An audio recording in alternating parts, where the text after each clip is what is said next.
오늘은 어쩌면 우리 영대교 성도님들이 너무 잘 알고 계시는 말씀, 예수님께서 우리의 목자가 되신다. 우리가 양처럼 있을 때 우리를 인도하시는 예수님이 계신다. 이것을 함께 말씀을 나누어 보려고 합니다.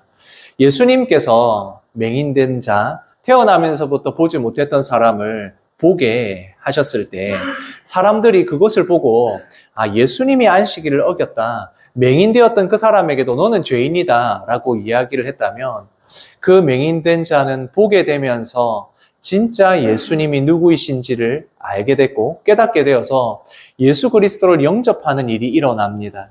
그 일을 보고 예수님께서 이 맹인된 자를 찾아가셔서 그 사람을 예수님을 영접하도록 만나주시고는 사람들에게 그리고 거기에 있는 바리새인들에게도 말하게 됩니다. 예수님이 오신 목적이 바로 보지 못하는 자를 보게 하는 것이고 그리고 지금 보고 있다고 생각하는 그들은 사실상 보지 못하게 된다라고 말씀을 합니다. 그러니까 거기에 있던 바리새인들이 발끈합니다. 아니, 그러면 우리가 지금 맹인이 되었단 말이요. 맹인이 되었다는 말은 자기들이 죄인이라는 말이고 우리가 죄인이란 말이요. 이렇게 이야기를 하는 것입니다. 그렇게 이야기를 하자 예수님께서 하신 말씀이 바로 이것입니다. 같이 읽겠습니다. 너희가 맹인이 되었더라면 죄가 없으려니와 본다고 하니 너희 죄가 그대로 있느니라. 실제로 예수님을 보지 못하는 것, 자신들이 깨닫지 못하고 있다는 것을 알았다면 차라리 나았을 텐데 지금 너희가 다 알고 있다. 이 모든 것을 알고 있다고 하니 너희에게 죄가 있다라고 예수님이 말씀하십니다. 예수님을 알아보지 못한다는 것은 예수님을 영접하지 못한다는 그 자체만으로 죄가 있다는 것입니다. 죄는 사람의 눈을 어둡게 만듭니다. 어둡게 만들면 제대로 보지 못하게 만듭니다. 자기만 못 보면 괜찮은데 이 바리새인들은 가르치는 자들입니다. 하나님의 말씀을 가르치는 자들이니까 자기들만 못 보는 것이 아니라 다른 사람들까지도 이 이스라엘 백성들까지도 어리석은 자로 만들고 함께 보지 못하게 만드는 것입니다. 그래서 예수님께서는 더 답답해하시고 이들을 비유로서 말씀을 해주시는 것입니다.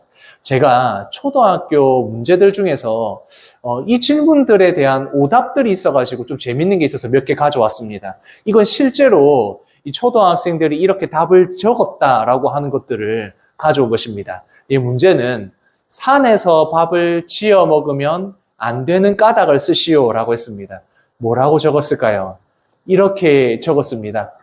거지로 오해받을까봐. 그러니까 아무 데서나 막 밖에서 먹으면 안 된다. 이런 식으로 한 것이죠. 자, 이 문제 있습니다. 다음과 같은 경우에 알맞은 인사말은 무엇일까요? 옆집 아주머니께서 떡을 가지고 오셨습니다. 뭐라고 대답을 해야 될까요? 안 사요. 이렇게. 실제로 이렇게 적었던 답이 있습니다. 자, 이런 것도 있습니다. 잠자리에 드시는 부모님에게 할 수 있는 말은 무엇일까요? 이게 분명히 틀린 거겠죠? 뭐라고 적었을까요? 어머니, 잠자리를 왜 드세요? 이게 잠자리로 오해해서 이게 실제로 이런 답을 적었다라는 것들을 가져왔습니다. 초등학생들이 이렇게 정답이 아닌 다른 것을 적으면 귀엽기나 하지, 그렇게 사랑스럽기나 하지. 지금 바리새인들은 예수님께서 누구이신지 정답을 알려주고 계시는데 그것을 엉뚱한 답으로 지금 하고 있습니다. 자기들뿐만 아니라 다른 사람들에게까지 이 이스라엘 백성들 전체에 예수님을 못 알아보도록 하고 예수님을 죄인으로 몰아가고 예수님을 죽이려고 하는 모습을 보게 됩니다. 그래서 예수님께서 비유로 말씀하십니다. 오늘 비유에서 양이라는 동물이 중요합니다. 양의 무리, 양을 다루는 방법, 그리고 그 목자에 대해서 이야기가 나오는데 사실 이것은 이 이스라엘 백성들에게는 이 비유를 이야기하면 너무나도 이해하기가 쉽습니다. 왜냐하면 이들은 원래 유목민이기도 하고 양들이 그냥 지천에 널려 있습니다. 어디에 가도 양이 있으니까 이 양들을 보면서 이 예수님이 하시는 말씀이 무엇을 이야기하는지 다 알아듣는 것입니다. 그런데 사실 우리는 근처에서 양을 보기가 참 어렵죠. 그러다 보니 양이 어떤 습성을 가지고 있는지, 양이 어떤지 잘 모를 수 있습니다. 그래서 양에 대해서 좀 알아볼 필요가 있는 것입니다.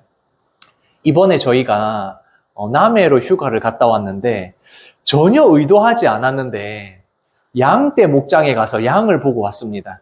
이 설교를 하기 위해서 간 것이 아니라 이 계획과 설교는 전혀 상관이 없었는데 가다 보니까 우리 아이들 이런 데 가면 좋겠다 싶어서 양떼 목장이라는 곳을 갔습니다. 그곳에 가서 양을 보는데 우리 집 아이들이 양에 대한 환상이 다 깨져버렸습니다. 복실복실하고 하얀 솜털 같은 그 털을 하고 막 이렇게 한가로이 풀을 뜯고 있는 그런 양을 상상을 했는데 이 양들에게 이제 먹이 주는 체험을 한다고 바구니에 당근이랑 뭐 양배추 이런 걸 들고 갔는데 양들이 그 시커멓게 지금 뭐 온 먼지와 이런 걸로 시커멓게 변한 양들이 우리를 졸졸 따라오는데 너무 무섭게 따라오는 겁니다. 우리 집 아이들도 마찬가지지만 저도 너무 겁이 나가지고 이 양들이 막 와가지고 이 바구니를 들고 있으면 바구니를 막 달라고 막 이렇게 하는데 저한테 너무 이리 가까이 오고 하니까 겁이 나서 발로 이렇게 막 밀었는데 그래도 막 밀고 들어오는데 겁이 나더라고요. 그러면서 그 양이 막 엄청 예쁘고 이런 모습이 아니라 보면서 약간 공포감이 있는 그리고 아무리 밀어내도 오는 그런 모습의 양들을 보았습니다. 양이라는 동물은 가축화된 그리고 사람과 함께 할 수밖에 없는 동물이 바로 양입니다. 이 이스라엘 사람들에게 양은 굉장히 가치가 높습니다. 이 양에게서 얻을 수 있는 것이 너무나도 많습니다. 양의 젖부터 시작을 해서 그리고 양털도 있고 그 다음에 양의 가죽도 있습니다. 그리고 양의 고기를 먹을 수 있으니까 이스라엘 백성들에게는 너무 가치가 있습니다. 심지어 이 양은 풀만 있으면 됩니다. 그러니까 풀만 있으면 되는 이 양들을 데리고 유목 생활을 할 수 있는 가장 가치가 높은 것이 바로 양입니다. 그러니까 양을 잘 길러야 되겠죠. 이 양을 잘 길러야 되는데 이거 한번 보시겠습니까? 지금 이 사진에 보이는 게 양입니다. 양인데 호주의 뉴스에 나왔던 일입니다. 호주에 양이 한 마리 발견되었는데 이 양이 바로 이런 모습을 하고 있었답니다. 대략 한 5년 정도 아마 방황했던 것 같은데 이게 야생에서 발견이 된 양이 이런 모습을 하고 있었답니다. 이 양이 지금 뒤집어 쓰고 있는 것 같은 이게 양의 털입니다. 가축화된 양은 털을 스스로 어떻게 할 수가 없습니다. 털을 깎아줘야만 하는데 그거를 못하고 이 양이 도망 다니겠다고 막 이렇게 야생에 있다 보니까 그래도 살아남은 게 용초. 이렇게 양이 털을 깎았더니 그 양 털이 35kg가 나왔답니다. 이렇게 양이 털을 깎고 나서 보니까 이 양 털이 막 얼굴도 가리고 있고 이래서 시력도 나빠져 있고 관절도 다 상해 있는 그 양을 그래도 구출했답니다. 가축화된 양은 혼자 살아갈 수가 없습니다. 돌보는 사람이 없으면 이 양은 살아갈 수가 없습니다. 심지어 풀도 자기가 있는 그곳에 있는 풀이 다 뜯어먹고 나서 풀이 없으면 다른 데로 자기들이 옮겨야 되는데 그렇게 못합니다. 그러니까 어떻게 합니까? 목자들이 풀이 있는 곳으로 이 양을 이끌어 가야 됩니다. 물이 있는 곳으로 이끌어 가야만 살 수가 있는 동물이 바로 양입니다. 특히 양은 또 어떤 게 있느냐 하면 대부분의 동물들, 짐승들은 자기가 생명이 위협하면 소리를 지르고 막 비명을 질러야 되는데 양은 그렇지가 않답니다. 생명이 가장 위험한 순간이 오면 물론 양이 울기는 웁니다. 우는데 생명이 위험한 순간이 오면 울지를 않는답니다. 그러면 어떻게 되겠습니까? 포식자들, 일이나 그런 동물들이 이 양 안에 들어가가지고 한 마리, 두 마리 잡아먹을 때까지 얘들이 소리를 안 지르는 겁니다. 그러니까 양들을 밤새도록 어떻게 해야 됩니까? 잘 지켜봐야지만 이 포식자들로부터 밤에는 지킬 수 있고 낮에는 풀 뜯어먹을 수 있는 풀밭으로 인도해야 되고 물 먹을 수 있는 곳으로 인도해야 되고 때가 되면 양 털도 깎아줘야 되고 사람 손이 없으면 안 되는 가축이 바로 양이라는 것입니다. 이렇게 밤새도록 목자들이 지켜야 되니까 예수님께서 탄생하셨을 때에 밤새도록 그 양들을 지키던 목자들이 그 별을 보고 예수님의 탄생하심을 아는 그 별을 보고 예수님을 찾아오게 되는 것입니다. 밤새도록 지켜야 되고 낮에도 지켜야 되는 동물이 바로 양이다. 손이 너무 많이 가는 가축이다는 걸 말씀을 드리는 겁니다. 낮에는 풀밭으로 인도해야 되고 밤에는 안전한 곳으로 가야 됩니다. 이 양들이 포식자들인 일이나 늑대가 나타나면 막 자기들이 짖거나 아니면 뿔로 받거나 이래야 되는데 옆에 있는 양이 죽든지 말든지 가만히 있으니까 이 양을 목자들이 잘 지킬 수밖에 없는 것입니다. 그런데 이 광야 같은 곳에서 가면 우리가 광야라고 하면 사막만 생각하지만 풀이 있는 곳들이 있습니다. 그 광야에서 풀이 있는 곳을 양떼를 몰아 이렇게 가다 보면 집에 있는 우리로 못 들어오고 광야에서 몇 주나 계속 이렇게 있어야 되는 경우도 있습니다. 그러면 양들을 밤에는 그냥 풀어놓게 되면 어떻게 되겠습니까? 포식자들이 일이나 이런 것들이 잡아먹게 되니까 안전하게 보호할 필요가 있는 것입니다. 그래서 밤이나 이럴 때가 되면 동굴이나 이런 곳을 좀 안전한 곳을 찾아서 양들을 다 그곳에 몰아넣는 겁니다. 그렇게 몰아넣고 나서 들어올 수 있는 입구에는 누가 있겠습니까? 목자가 있는 겁니다. 목자가 그곳에 누워서 자고 그리고 밤새도록 지키면서 양들이 안전할 수 있도록 지키는 것입니다. 그래서 예수님께서 오늘 말씀하십니다. 예수님이 자신을 가리켜서 나는 양의 문이다 라고 하시는 겁니다. 이 양들을 지킬 수 있는, 양들을 지켜야만 하는 그 일을 위해서 예수님께서 양의 문이 되신다. 그곳에서 주무시고 그곳을 딱 막고 있어서 포식자들이 들어오지 못하게 하고 양들을 안전하게 지킨다. 그래서 예수님이 스스로를 양의 문이다 라고 말씀하시는 겁니다. 이 이야기를 들으면 이제 이 이스라엘 사람들은 다 비유를 알아듣는 겁니다. 예수님이 양의 문이다. 지금 이 이야기를 할 때에 누구와 비교해서 이야기합니까? 바리새인들과 비교하는 겁니다. 하나님의 말씀을 잘 안다고 하는 그들이 양을 지키는 자가 아니다라고 말씀하시는 겁니다. 여기에 나와 있는 단어들을 한번 보시겠습니까? 코코, 보리, 초코, 또리, 콩이, 별이. 이게 뭘까요? 네, 맞습니다. 강아지 이름. 그러니까 애완견 이름 중에 가장 인기 있는 이름들을 제가 가져왔습니다. 코코, 보리 이런 식으로 이름을 지어서 우리가 사랑하는 동물들, 애완견이나 아니면 애완묘도 마찬가지고 우리가 그 이름을 지어주지 않습니까? 우리 집에도 파충류를 한 마리 키우고 있는데 그 이름이 망고입니다. 이런 식으로 이름을 지어주고 이 동물에게 사랑과 애정을 듬뿍 담아서 부르지 않습니까? 심지어 부르면 알아듣고 나오기도 합니다. 이렇게 이름을 짓는 것처럼 예수님께서도 이 모든 양들을 다 알고 계신다라는 그 말씀을 하는 겁니다. 같이 읽겠습니다.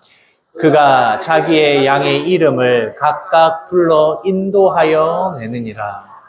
양들이 가축이지만 그 가축의 이름을 하나하나 다 지어서 부르고 그 하나하나의 다른 점들을 알고 돌보는 것처럼 바로 목자가 그렇게 하는 것처럼 예수님이 하신다는 겁니다.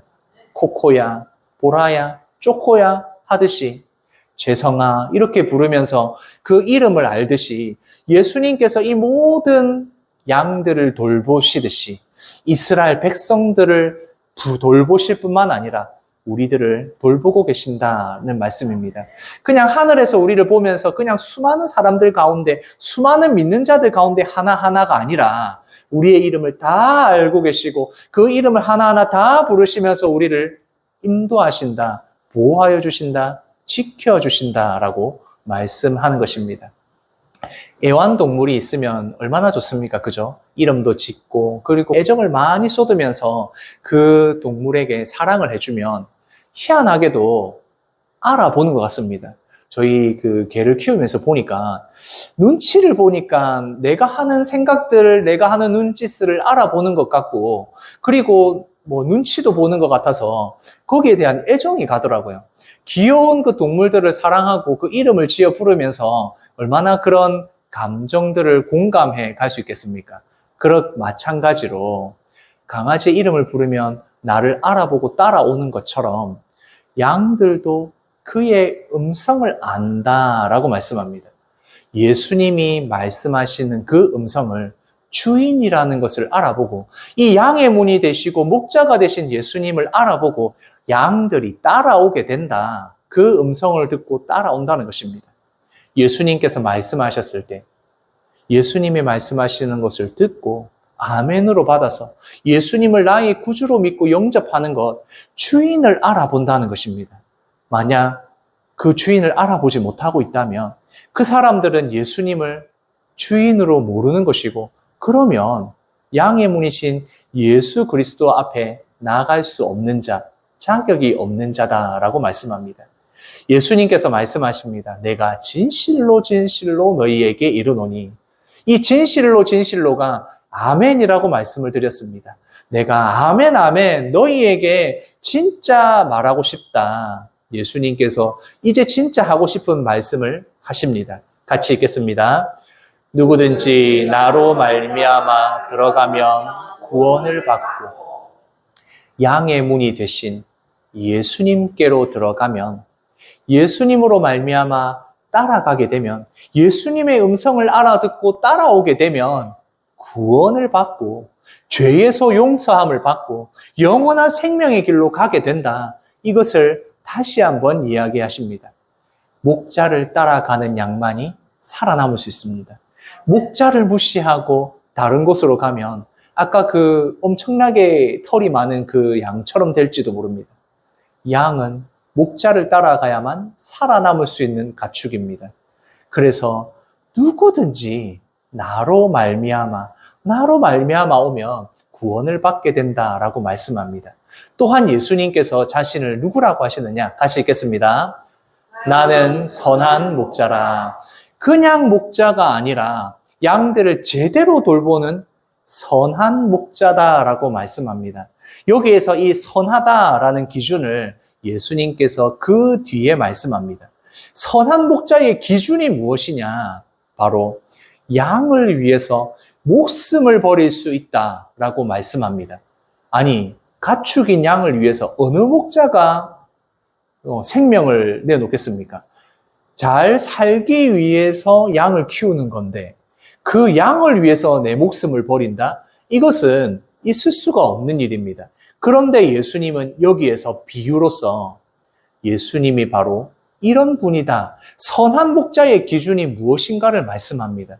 그래서 예수님이 선한 목자가 되는 기준에 따라서 어떻게 나중에 하시겠다는 말입니까? 이 이스라엘 백성들, 하나님의 사람들, 예수님을 따라오는, 영접하는 그 사람들을 위해서 십자가에서 자신의 생명을 내어놓는다.